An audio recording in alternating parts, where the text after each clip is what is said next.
guys, Krista Jones here from Davey and Krista, and in this video I'm going to teach you how to add a subdomain, also called an add-on site, to a Showit account. So if you're in your main website, all you have to do is click down on your user profile down here and go to either my site or create a new site. It doesn't matter which one you click. There's a button for both. I'm just going to do that one for here though.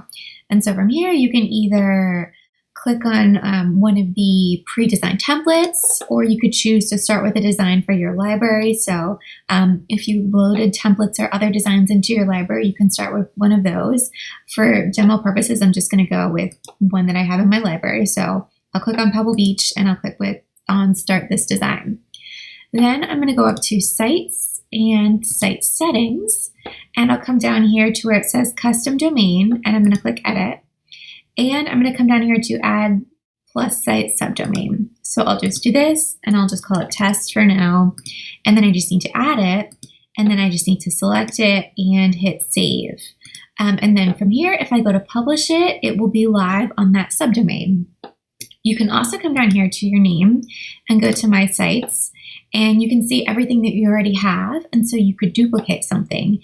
Generally, if you're duplicating a site that you're not clicked on right now, you would just need to select it and then hit duplicate right here. So if I duplicate that and hit yes, then I can come back to site settings and then set the custom domain again.